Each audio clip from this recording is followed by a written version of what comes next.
ఇదొక దారుణమైన సంఘటన అని చెప్పుకోవచ్చు. ఈ రోజు అర్లీ మార్నింగ్ అంటే 3:30కి మధ్య ఈ ప్రమాదం జరిగింది.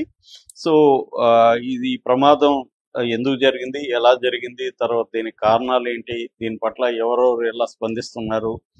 ఈ విషయాల గురించి మనం మాట్లాడుకుందాం. సో, ఇది బస్సు వచ్చి వేమూరి కావేరి ట్రావెల్స్. ఇది ఏసీ స్లీపర్ మల్టీ యాక్సిల్ బండి. ఇది DD01AN9190 దీని నెంబరు. సో ఇది పటాన్ చెరువు 10:30 కల్లా బయలుదేరిందని చెప్తున్నారు. అంటే హైదరాబాద్ నుంచి బెంగళూరుకి వెళ్తున్న స్లీపర్ సర్వీస్ ఇది. పటాన్ చెరువులో 10:30 కల్లా బయలుదేరి సిటీ వదిలేసరికి ఆల్మోస్ట్ 12 అయినట్టుగా మనకు అర్థమవుతుంది. ఇక్కడ నుంచి కొద్దిగా వర్షం కూడా మధ్యలో పడుతుంది. దీంట్లో నుంచి బస్సు వెళ్తుంది. వెళ్తున్నప్పుడు కర్నూలు దాటినాక చిన్న టేకూరు అనే గ్రామం దగ్గర ఈ యాక్సిడెంట్ జరిగింది. సో దీంట్లో ఇప్పుడు రకరకాల కథనాలు వస్తున్నాయి. ఇంకా సమగ్రమైన ఇన్వెస్టిగేషన్ అయితే దీంట్లో రాలేదు. ప్రాథమికంగా ఇప్పటి వరకు వస్తున్న సమాచారాన్ని బట్టి మనం మాట్లాడుకోవాలి. సో ఈ సమాచారంలో collector SP Vikrant Patel, collector Siri వీళ్ళు మాట్లాడారు మీడియాతో. వీళ్ళకున్న ప్రాథమిక దీన్ని బట్టి ఒక డ్రైవర్ని అదుపులోకి కూడా తీసుకున్నారు. దీంట్లో 2 డ్రైవర్లు ఉన్నారు. మిరియాల లక్ష్మయ్య, శివనారాయణ అనే 2 డ్రైవర్లు ఉన్నారు. ఒక క్యాబిన్ అటెండెంట్ ఒక అతను ఉన్నాడు, అతను మిరియాల అశోక్. వీళ్ళు 3 సిబ్బందిగా చెప్పుకోవచ్చు. 42 మంది ప్యాసింజర్స్ దీంట్లో ఉన్నారు.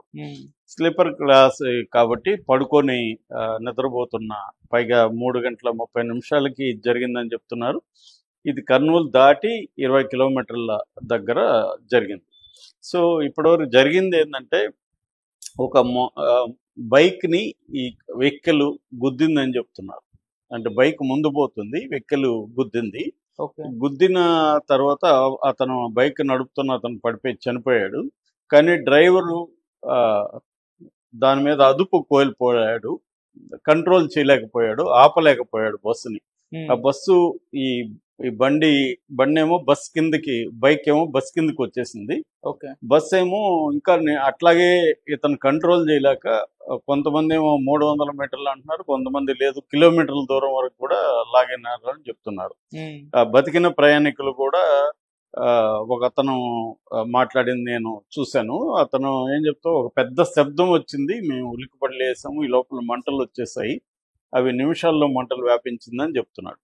సో కలెక్టరు ఎస్పీ చెప్తున్నది ఏమంటే, బస్సు ఎప్పుడైతే కంట్రోల్ చేయలేక డ్రైవర్ కంట్రోల్ చేయగలిగుంటే ప్రమాదం జరిగేది కాదనేది ఇప్పటి వరకు వస్తున్న సమాచారం. బైక్ని కొట్టిన తర్వాత బస్సు ముందుకు వెళ్ళిపోయింది. ఇంకోటి ఏంటంటే, బస్సు జనరల్గా పెద్ద వెహికల్స్ ఫస్ట్ ట్రాక్లో వెళ్ళాలి. వేరే వెహికల్స్ లెఫ్ట్ నుంచి ముందుకెళ్తాయి, ఫస్ట్ ట్రాక్లో వెళ్తుండాలి. కానీ సెకండ్ ట్రాక్ వచ్చాడు, ఎందుకు వచ్చాడు అనేది కూడా ఇంకా క్లారిటీ లేదని చెప్తున్నారు. అంటే సెకండ్ ట్రాక్లో బైక్ వెళ్తుంటే ఇతను సెకండ్ ట్రాక్లోకి వచ్చి బైక్ని కొట్టాడు అనేది ఇప్పుడు చెప్తున్నారు. సో అంటే అదుపు ముందే తప్పిపోయి బైక్ని కొట్టేసి అక్కడి నుంచి కంట్రోల్ చేయలేక డ్రైవర్ ముందుకి బైక్ ఏమో బస్ కింద ఉంది, లాక్కుపోయాడు. ఈ బస్ కింద ఉండడం వల్ల ఏమైందంటే, బస్ కిందకి ఆ వెహికల్ బైక్ పెట్రోల్ ట్యాంకు రాసుకొని పెట్రోల్ ట్యాంకు పేలింది. అది అక్కడ నుంచి మంటలు, ఆ రాపిడికి మంటలు వ్యాపించాయి బస్ కింద. ఆ మంటలు పైకి వచ్చాయి. ఈ కంట్రోల్ చేసి బస్సుని చేసి ఈ డ్రైవర్ని లేపి, ఇంకొక డ్రైవర్ పడుకున్నాడు, అతను లేచాడు దీనికి డిస్టర్బెన్స్కి. దాంతో వీళ్ళు కలిసి వాటర్ బబుల్స్తో ఆర్పడానికి ట్రై చేశారు. ఫస్ట్ వీళ్ళు ఏమనుకున్నారు, ఇది చిన్న మంట కదా అనుకున్నారు. ఈ లోపల వీళ్ళ వల్ల కాలేదు. సో ఫుల్గా బస్సు అంతా వచ్చేసింది. ఇప్పుడు ఏంటంటే, మనకి ఏసీ బస్సుల్లో పెద్ద పెద్ద అద్దాలు ఉంటాయి, కొట్టడం కష్టం. కొట్టడానికి ఆడేమి కూడా పెట్టుంటారు, ఎమర్జెన్సీ డోర్ ఉంటుంది. తర్వాత ఏమంటే, మెయిన్ డోరు జామ్ అయిపోయింది, మెయిన్ డోర్ రాలేదు. మెయిన్ డోర్ రానప్పుడు డ్రైవర్ పక్కన ఉన్న ఈ డ్రైవర్లు ఏమో డ్రైవర్ పక్కన డోర్ తీసుకొని వాళ్ళు కొట్టేసి వాళ్ళు వెళ్ళిపోగలిగారు. సిబ్బంది 3 కూడా ఎస్కేప్ అయ్యారు. మిగతా వాళ్ళు ఎమర్జెన్సీ డోర్ దగ్గర ఉన్న వాళ్ళు మాత్రము ఒక 12 మంది కష్టపడి, ఎమర్జెన్సీ డోర్ కూడా ఈజీగా రాలేదు, దాంతో కష్టపడి బ్రేక్ చేసుకుని ఎమర్జెన్సీ డోర్ నుంచి 12 మంది బయటికి రాగలిగారు. మిగతా 30 మంది మాత్రం చనిపోయారు.